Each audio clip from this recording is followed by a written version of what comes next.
During a company meeting, my entitled coworker took credit for my project and smirked, "You should be thanking me for making your work look good." The CEO turned to me and asked, "Is this true?" Smiling, I pulled out my laptop and played a recording of him admitting he stole my work. His face turned red as the CEO said, "Pack your desk. You're fired." I've been with Midwest Tech Solutions in Chicago for over 10 years. Our office is in the Loop, surrounded by the city's constant energy. For the past 6 months, I dedicated myself to developing a new software platform aimed at improving our clients' operations. This project was my initiative, and I invested countless hours into it. Then there's Brad. He joined the company about a year ago, always dressed in expensive suits and flaunting designer accessories. Brad had a way of taking credit for others' efforts, which didn't sit well with many of us. The day of the big presentation arrived. Our CEO, Mr. Thompson, called a meeting to discuss the company's future direction. As I prepared to present my work, Brad stood up and began showcasing the software platform I had developed, claiming it as his own. He ended his presentation by smirking at me and whispering, "You should be thanking me for making your work look good." Mr. Thompson turned to me and asked, "Is this true? Did Brad lead this project?" I took a deep breath, connected my laptop to the projector, and played a recording of a conversation where Brad admitted he hadn't contributed to the project. The room fell silent. Brad's face turned red. Mr. Thompson said, "Brad, pack your desk. You're fired."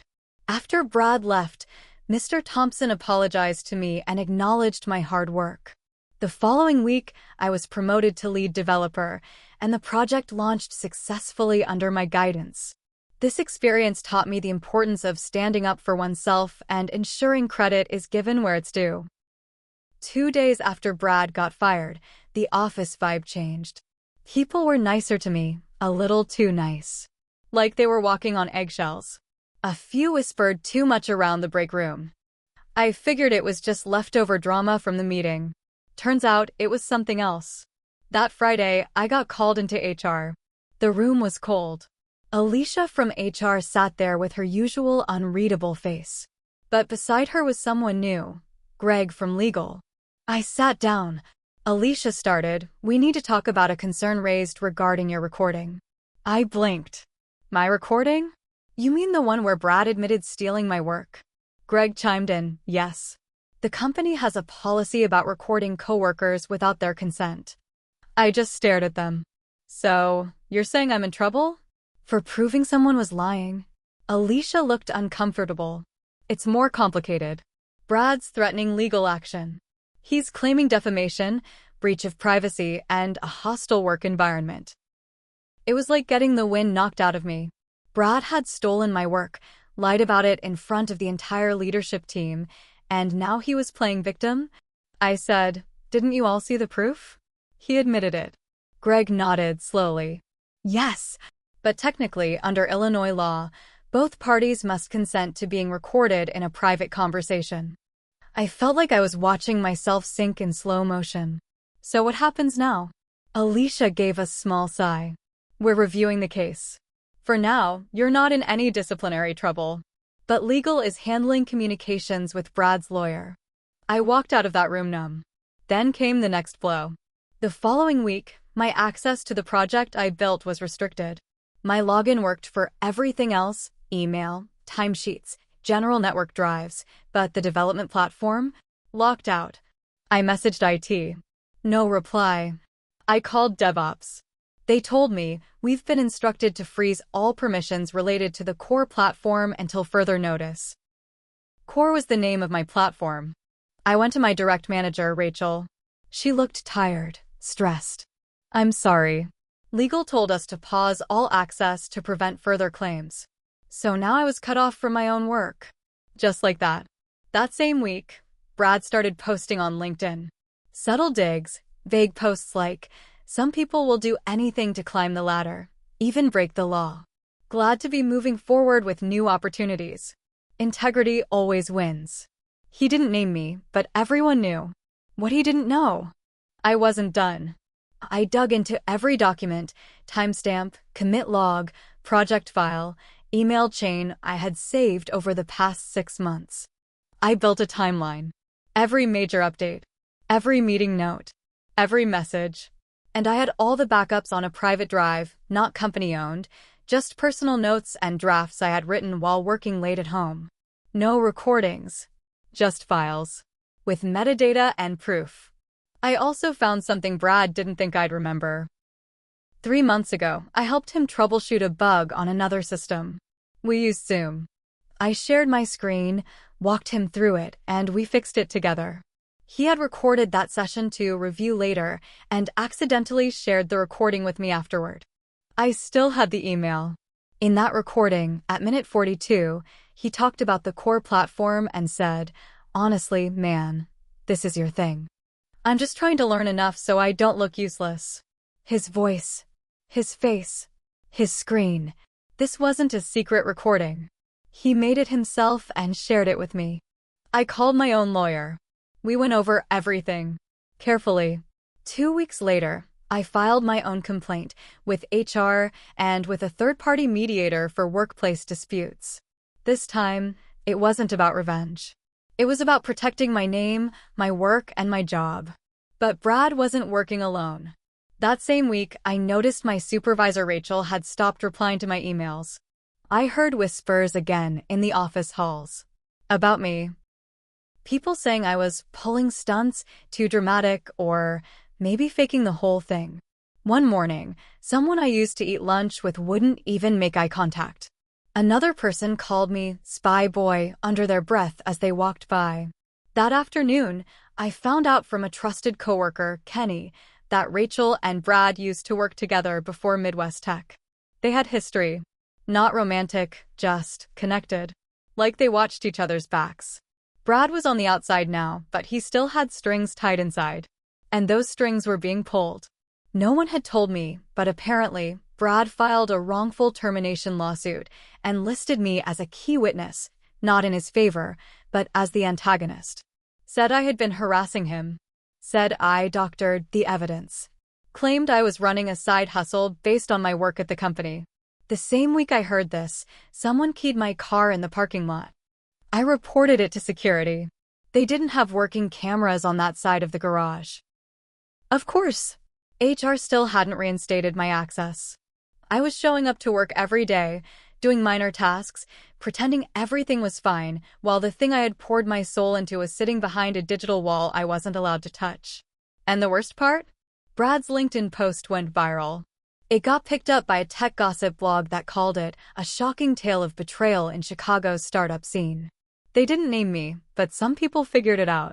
My inbox filled with strangers calling me a thief, a liar, a snake. At night, I couldn't sleep. I started carrying a small notebook with me, just to write things down so I wouldn't forget anything. I was afraid someone would twist the truth, change dates, gaslight me out of my own story. I wasn't paranoid. I was being careful. Because it wasn't just Brad anymore. I had poked something bigger than him. And I wasn't sure where the rot stopped. 2 days after the gossip blog post dropped, I was sitting at my desk, replying to some vendor emails, busy work, really, since I still couldn't touch core, when I got a calendar invite. Subject: Leadership Sync. Mandatory. Sent by Rachel. Time: 3 p.m. Location: Executive Conference Room. No other info. No agenda. Just me, Rachel, and 3 names I recognized from the C-suite. It wasn't normal for someone in my role to be in that room unless they were presenting something major. I showed up 5 minutes early. The room was already full. Rachel didn't look at me when I walked in. The CFO, John, and the CTO, Liana, sat across from me. The third exec was new, turned out to be an external consultant. I didn't like the vibe. Rachel finally started. "Thanks for coming. We're reviewing the core platform's strategic relevance moving forward. Given recent complications, we're considering sunsetting the project and reallocating resources." I froze. Sunsetting was corporate for kill it. I sat forward. Why? It's working. We had clients ready to pilot. There's ROI built into the back-end workflows. You've seen the projections. Liana folded her hands. It's not about performance. It's about exposure. There's risk now, and the brand image matters more than the tech at this point. I looked at them, one by one. So, because Brad made noise online, we throw it away? Rachel spoke then, flat and cold. No, we're not throwing it away. We're rebuilding it. New team, new branding. Clean slate. And that's when it hit me. They weren't just freezing me out. They were taking it. All of it. Stripping my name, my fingerprints, my voice from the platform and repackaging it without me. Legal couldn't let me near it, not because they were scared of a lawsuit, but because they were covering themselves. They didn't want me tied to Core anymore. I said nothing, just nodded, got up, left. That night, I didn't go home. I went to the Monarch, this old dive bar 2 blocks from Union Station. Quiet, low lights, no one from work ever showed up there.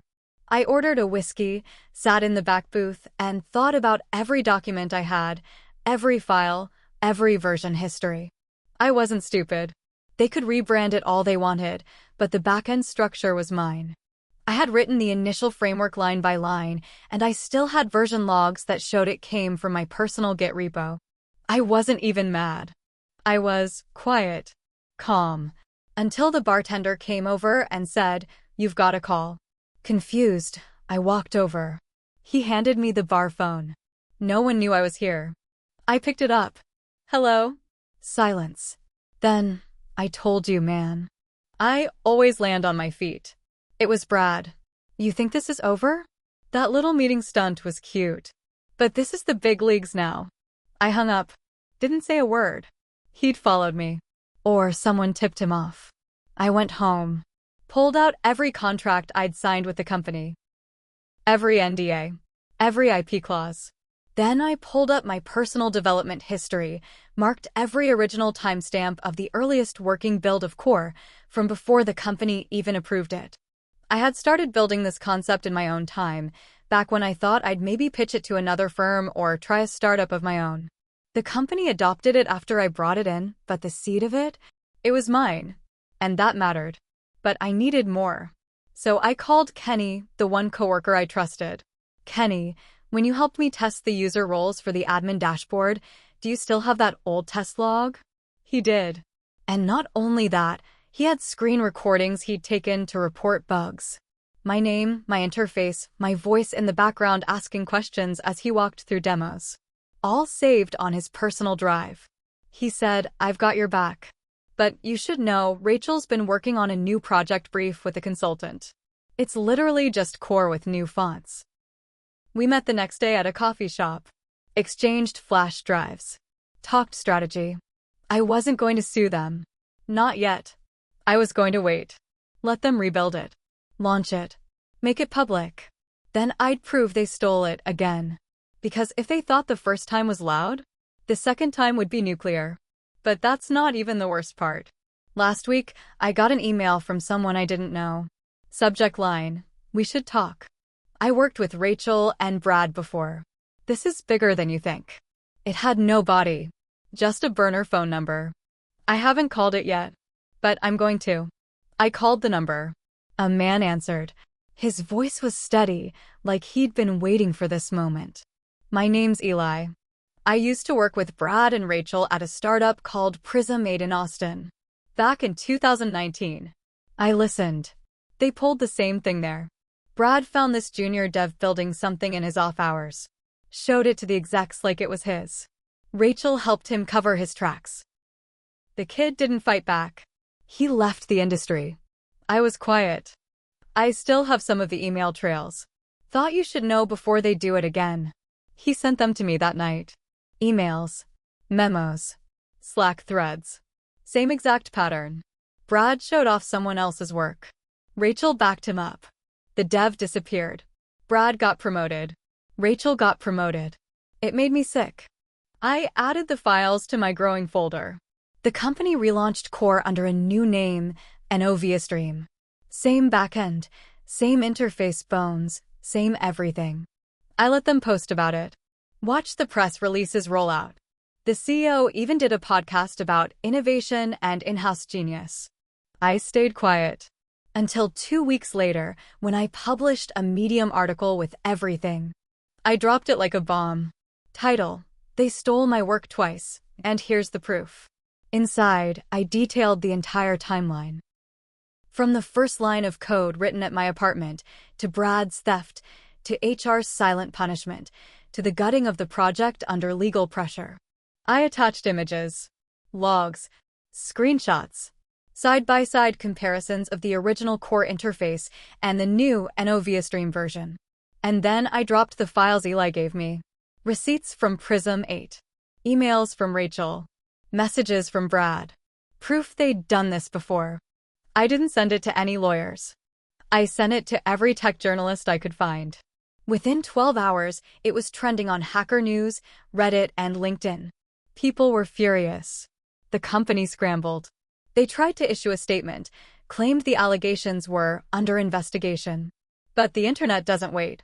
By the next morning, Brad's LinkedIn account was deleted. Rachel's too. 2 days later, Midwest Tech Solutions CEO went on a live Zoom call with investors. I watched from my laptop. "We are taking these allegations seriously," he said. "Effective immediately, we are terminating Rachel Myers and Brad Whitlock. We will also be suspending the NOViaStream rollout until a full independent audit is completed." I didn't smile. Not yet. Because there was one more thing. Remember how they claimed I broke company policy by recording Brad? That they used it to restrict my access, silence me, freeze me out? My lawyer filed a retaliation complaint with the Illinois Department of Labor. 3 weeks later, the company offered a settlement. A quiet one. They wanted me to sign an NDA. A big check. Go away. I said no. Instead, I used every last piece of evidence I had, every note, every file, every statement, to launch my own platform. Not Core. Something better. Cleaner. Mine. I partnered with Kenny and Eli. We called it Reclaim. And this time, I licensed it myself. Protected. Signed. Locked tight. It didn't matter that Midwest Tech had more money. More lawyers. They had no credibility left.